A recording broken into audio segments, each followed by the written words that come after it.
Good afternoon. It is September 21st, Thursday, 2023, and I'm going to read an excerpt out of my book, Confessions of a Troubled Christian Pilgrim, out of Chapter 4, The Modern Church Struggles and Controversies. The subtitle and the section that I'm reading from is Bread and Circuses, anyone? I was not an athletic kid. I was uncoordinated, hyperactive, and bookish. My older brother was athletic.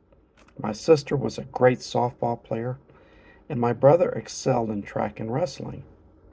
In fact, he was so good at wrestling that he had to quit the intramural team out of fear he might harm someone. He was lightning fast as well, which is why I never did well in any fight I had with him, although he was good at beating up neighborhood bullies on my behalf.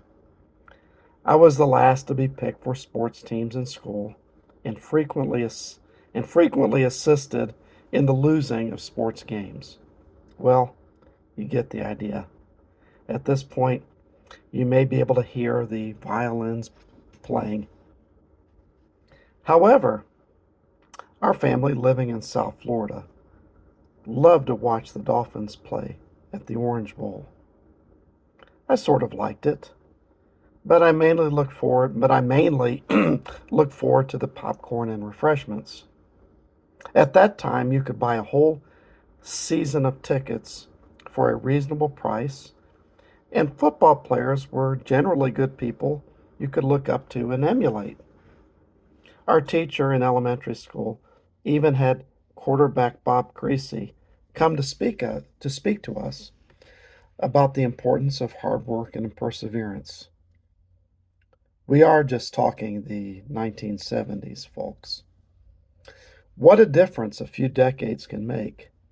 Now the average fan can hardly afford to go to a professional game without emptying their bank account.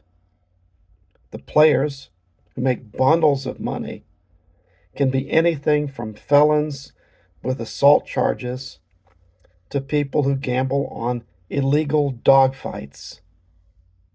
Yet, we are still supposed to admire them for their athletic prowess and their ability to score points for our favorite team.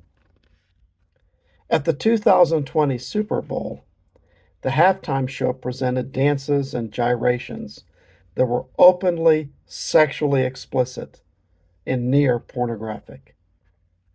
I complained to someone on Facebook about this issue, and he replied, and I quote, "People can always change the channel."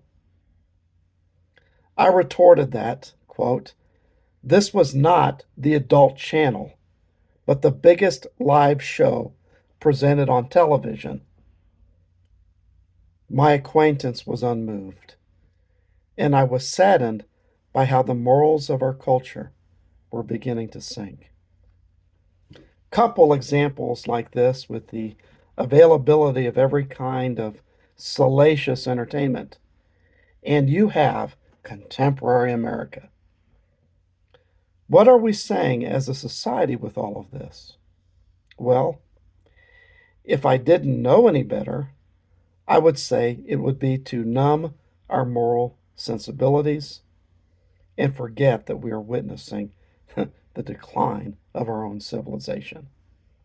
There was, after all, an empire in ancient times that went through a similar phase, that being the late, great Roman Empire, which crumbled politically, economically, and morally, but managed to keep the masses in check with grotesque, burlesque entertainment and violent gladiator fights. Ironically, a show came out a few years ago entitled, and yes, you've probably guessed it, American Gladiators.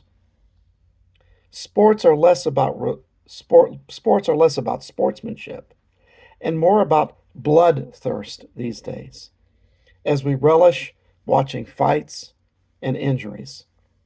It has become about greed as well, as sport franchises gladly increase ticket prices to cash in on the fans' lust for more. Oddly enough, with the Kaepernick controversy, football has taken a financial hit because many fans discovered that they loved their country as much, if not more than, they did football.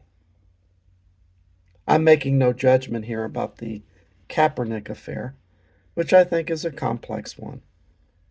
By kneeling during the national anthem, he was seeking to call attention to the police brutality in the African American community, a sentiment that I can understand, although he doesn't have much good to say about America in general, from what I read in news reports.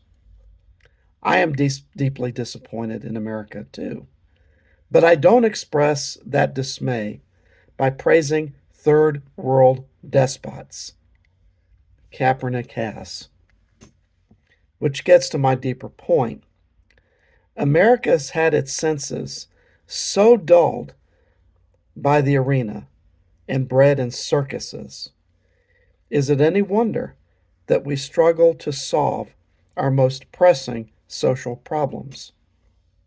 Solving those problems requires a public that not only is engaged, but also has a strong sense of right and wrong. Don't misunderstand me. I enjoy watching sports and loved to be entertained. But there is a point at which one can be entertained to death. Many Americans seem to have reached that low point in their existence. We go see movies that are produced by people who hate Christian values, but who rail against the greed of capitalism in America. Yet, is there an industry that exemplifies greed more than Hollywood? Let me ask you a question. Have you wondered about the outrageous price gouging you experience at an average movie theater concession? Do you know why that is? Because, as any theater owner will tell you, that is where most of their profits come from. Certainly not from movie ticket sales.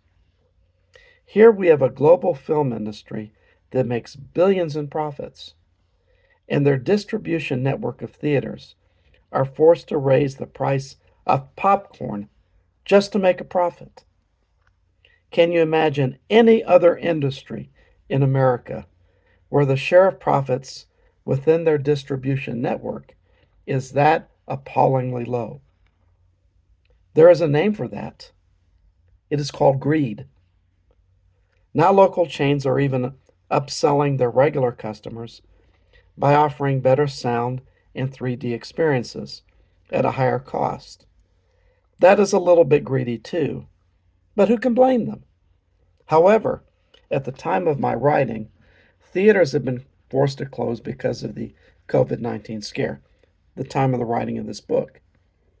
Who knows about the final economic impact of this situation, what the final economic impact of this situation will be. Perhaps by the time you read this, a clear picture will emerge. So, and of course, we've seen a clearer picture with the Hollywood strike that's lasted now for 100 days that no one cares about. Except I will have some empathy, certainly, for the people in the industry at the very bottom of the totem pole who are having a hard time surviving. But maybe they should have offered us a better product. Just a thought. So forgive me if I'm irritated by movie stars or sports celebrities lecturing to us about morals while robbing customers and even business partners just to put more money in their pockets while dulling our moral senses about the world. Even before Kaepernick came on the scene, I was hoping that sports fans would have the chutzpah to boycott games, or moviegoers would stop going to see films till they put out a more uplifting product or changed the way they did business. And with the independent um, movie producers and Hollywood's meltdown, that change may be coming upon us, actually. I will say that my wife and I did start attending minor league games a few years ago and loved it. Reasonable ticket prices, players in it for the love of the game, and a family friendly environment. I highly recommend the experience. We will attend the movies, but frequent the library and video store, although now streaming video, more now for our entertainment. Perhaps we can do more of that, and so can you, even after the economy fully reopens, and we will see what emerges by God's grace. And now that it has reopened, remember my book was published 3 years ago, we see how more people are going onto streaming video. Am I dreaming? Probably. However, in Proverbs 29:18, the KJV version, we read, "Where there is no vision, the people perish." As a troubled Christian pilgrim, if I had a prayer, it would be that more people of faith would reclaim a vision of what a wholesome society should at least look like. Then we could work together to reclaim the culture from the abyss it has sunk into. Is it too late to do anything about this? Well, it might be. But what would it hurt to try? Christ went to the cross for the sinfulness of the world. The least we can do is open our mouths and close our wallets. Thank you for listening, and God bless.